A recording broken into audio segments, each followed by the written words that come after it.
Everyone, आप सबका आजम्स diary YouTube channel के एक नए और एक्साइटिंग वीडियो में आप सबका फिर से स्वागत है। ऑडियो में थोड़ा प्रॉब्लम हो सकता है तो थोड़ा नज़रअंदाज कीजिएगा। मैं ईयरफोन के माइक का इस्तेमाल कर रहा हूँ क्योंकि मेरे पास प्रॉपर माइक अभी अवेलेबल नहीं है, तो थोड़ा नज़रअंदाज कीजिए और आगे बढ़ते हैं वीडियो में। तो आज हम बात करने वाले हैं रट्टा एजुकेशन के ऊपर। जी हाँ, जिसे हम रटना बोलते हैं, रट्टाफिकेशन बोलते हैं। उसका कारण क्या है? क्यों बच्चे रट करके एग्ज़ाम देते हैं? इसका अगर हम कारण तलाश करें तो ये होता है हमारा जो इवैल्यूएशन प्रोसेस है, जिसमें इवैल्यूएट करते हैं बच्चों को कि बच्चा जो है उसका जो एजुकेशन है उसका लेवल कितना पहुंचा है, उसने जो नॉलेज इंक्रीज हुआ है उसका लेवल किस तरह कितना पहुंचा है। उसको इवैल्यूएट करने के लिए एक सिस्टम का इस्तेमाल किया जाता है जिसको बोलते हैं एग्जामिनेशन। और इसी में गड़बड़ है, सबसे बड़ा गड़बड़ किसमें है? एग्जामिनेशन सिस्टम में ही गड़बड़ है। और एग्जामिनेशन सिस्टम की वजह से ही बहुत सारे बच्चे रट्टा लगाते हैं। क्योंकि आपने देखा होगा कि कुछ बच्चे जो होते हैं ना वो मतलब उनको कुछ भी समझ नहीं आता है टॉपिक्स। अगर आप टीचर हैं तो आप समझ रहे होंगे कि कुछ भी समझ नहीं आता है, लेकिन जब एग्ज़ाम्स आता है तो ज़ोर-शोर से पढ़ाई करते हैं। मतलब एग्ज़ाम्स को 1 वीक होता है, एग्ज़ाम को 4-5 दिन होता है, तो बहुत ज़ोर-शोर से पढ़ाई करते हैं। इसको बोलते हैं क्रैमिंग। मतलब क्या होता है, ये क्रैमिंग जो होता है ना, एग्जाम की अर्जेंसी में किया हुआ पढ़ाई। एग्जाम की अर्जेंसी में जब आप पढ़ाई करते हो रात भर दिन भर, एक दो दिन पहले, तीन चार दिन पहले, तो वो लॉन्ग लास्टिंग इम्पैक्ट आपके माइंड में नहीं छोड़ता है। यानी आप कॉम्प्लेक्स से कॉम्प्लेक्स चीजें आप सॉल्व करके चले जाओ या फिर समझ के चले जाओ, एग्जाम में अपियर हो जाओ। एग्जाम से आने के बाद वो चीज़ आप दोबारा अगर आपको रिकॉल करने का बोलेंगे तो आप रिकॉल नहीं कर पाओगे मोस्ट केसेस में। ये इस वजह से होता है क्योंकि ये क्रैमिंग के कारण होता है। क्रैमिंग एक ऐसा प्रोसेस है जिसमें आप चीज़ों को कुछ ही टाइम के लिए मेमोराइज़ करते हो। यानी एग्ज़ाम को आप जाना है, एग्ज़ाम से कुछ दिन पहले अगर आप प्रिपरेशन करते हो, 2 दिन पहले, 3 दिन, 4 दिन पहले, तो आपके माइंड में वो रह जाता है, लेकिन वो आगे तक नहीं रहता है। यानी उसी एग्ज़ाम को अगर आपको 3-4 दिन बाद करा जाए, तो हो सकता है आप फेल भी हो सकते हो। इसको बोलते हैं क्रैमिंग। लेकिन जो बच्चा शुरू से पढ़ रहा है और वो आखिर में रिवीजन कर रहा है, तो इस बच्चे को आप दोबारा जिस टाइम भी एग्ज़ाम करने के लिए कहोगे, तो वो उतना मार्क तो नहीं लेके आएगा क्योंकि एग्ज़ाम से पहले भी कुछ पढ़ना ज़रूरी होता है। लेकिन वो इतना मार्क भी नहीं लेके आएगा कि वो फेल हो जाएगा। क्योंकि उसके जो माइंड में मेमोराइज़ है ना जो चीज़, वो लॉन्ग लास्टिंग मेमोराइज़ है। क्योंकि उसने पहले से पढ़ा हुआ है, समझा हुआ है, उसको वो दोबारा रिवीजन कर रहा है। लेकिन कुछ बच्चे जो हैं क्रैमिंग कर करके 80% 90% मार्क्स भी लेके आ जाते हैं एग्जाम्स में। तो पेरेंट्स को लगता है कि ये जो बच्चे हैं ये मेरे बच्चे जो हैं अच्छा कर रहे हैं क्योंकि उन्होंने 80% मार्क 90% मार्क लेके आ गया। तो जिस वजह से पेरेंट्स जो हैं उन्हें सही समझते हैं कि बच्चे जो हैं मेरा अच्छा पढ़ रहे हैं। क्योंकि पेरेंट्स के पास कोई क्राइटेरिया नहीं होता है, कोई क्राइटेरियन नहीं होता है जज करने का अपने बच्चों को, एक्सेप्ट एग्जाम।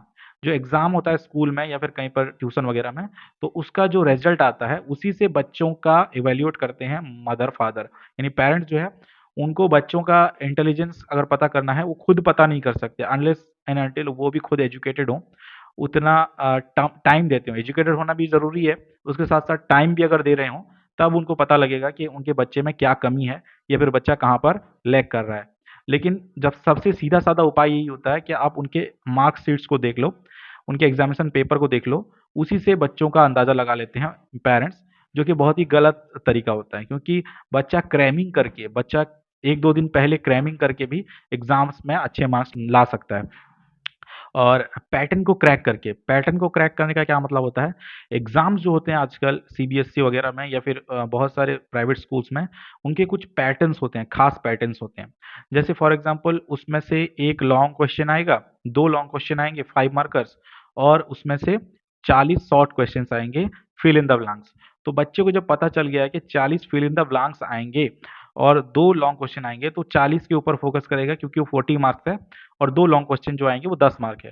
तो 40 के ऊपर फ़ोकस करने के लिए वो किताब को या फिर सब्जेक्ट को थोरोली नहीं पढ़ के क्या करेगा, वो जितने भी पॉसिबल शॉर्ट क्वेश्चन्स हैं, उनका रट्टा लगा लेता है। पॉसिबल शॉर्ट क्वेश्चन्स का रट्टा लगाने से क्या होता है, जब एग्ज़ाम्स में उस तरह के शॉर्ट क्वेश्चन आते हैं, तो उसको अपीयर कर देता है। इस वजह से क्या होता है ना, उसका जो क्रिएटिव थिंकिंग है, वो नष्ट हो जाता है। क्रिएटिव थिंकिंग का मतलब क्या है? आपको बोला जाए कि एक चैप्टर पढ़ा दिया जाए सोहेल के बारे में।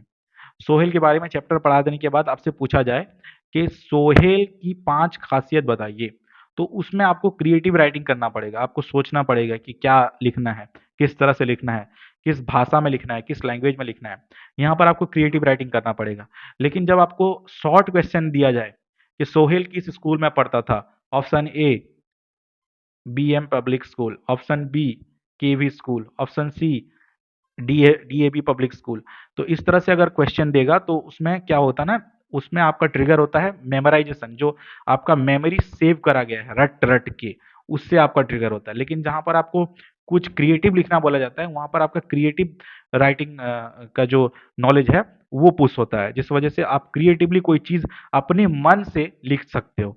लेकिन जो रट्टा लगाने वाले बच्चे होते हैं, वो उनको क्रिएटिव चीज करने बोलो तो क्रिएटिव चीज नहीं करते, क्योंकि क्रिएटिविटी उनका नष्ट हो चुका है। उनको सिर्फ वही चीज आता है जो चीज उन्होंने रट लिया है, और जो उससे हट के कुछ बोला जाए तो वो कर नहीं सकते। इसी वजह से आप देखोगे कि जो रटने वाले बच्चे होते हैं उनको अंग्रेजी वगैरह के लॉन्ग क्वेश्चंस में दिक्कत होता है, क्योंकि अंग्रेजी वगैरह जो है वो याद नहीं कर सकते हैं, क्योंकि उनको वहां पर ग्रामेटिकल मिस्टेक हो जाता है। अगर वो रट लेते हैं तो ग्रामेटिकल मिस्टेक हो जाता है। लेकिन जो समझ के लिखता है, उसको टॉपिक का ज्ञान है और उसको खुद से लिखना आता है, तो वो सेंटेंस फॉर्म करना भी जानता है, उसके आगे क्या लिखना है वो भी जानता है, जिस वजह से वो सही लिख पाता है। लेकिन मातृभाषा में अगर कोई टॉपिक पड़ जाता है, रट के उसको लिखा जा सकता है।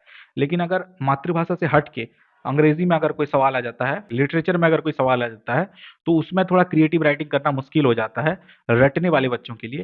लेकिन हाँ, जिसने इंग्लिश को सही तरीके से समझा है, इसके सेंटेंस फॉर्मेशन, टेंस वगैरह को सही तरीके से समझ के लिखना जानता है, वो बच्चा जो है क्रिएटिवली राइट कर पाता है। तो ये जो चीज़ें मैंने यहाँ पर बात कही हैं, इनको स्टूडेंट्स को भी गौर करना चाहिए, खास करके पेरेंट्स को भी गौर करना चाहिए। क्या आपके बच्चे को आप रट्टा टेक्नोलॉजी से पढ़ाना चाहते हो, या फिर आप उसको क्रिएटिव बनाना चाहते हो कि वो खुद के माइंड को डेवलप कर पाए, खुद से कुछ लिख पाए, खुद से 4 लाइन खुद अपने मन से लिख पाए, उसको ये बनाना चाहते हो, या रट्टा टेक्नोलॉजी से पास कराना चाहते हो? तो ये आपके ऊपर डिपेंड करता है कि आप क्या करते हो। तो इस वीडियो में सिर्फ़ इतना ही। अगर आपको इस वीडियो का कोई भी चीज़ गलत लगा है तो आप ज़रूर पॉइंट आउट कीजिए, और मुझसे आप कॉन्टैक्ट कर सकते हैं कमेंट बॉक्स में। कमेंट बॉक्स में अगर आप कमेंट करते हैं तो मैं उसमें जवाब देने की कोशिश करूँगा इंशाल्लाह।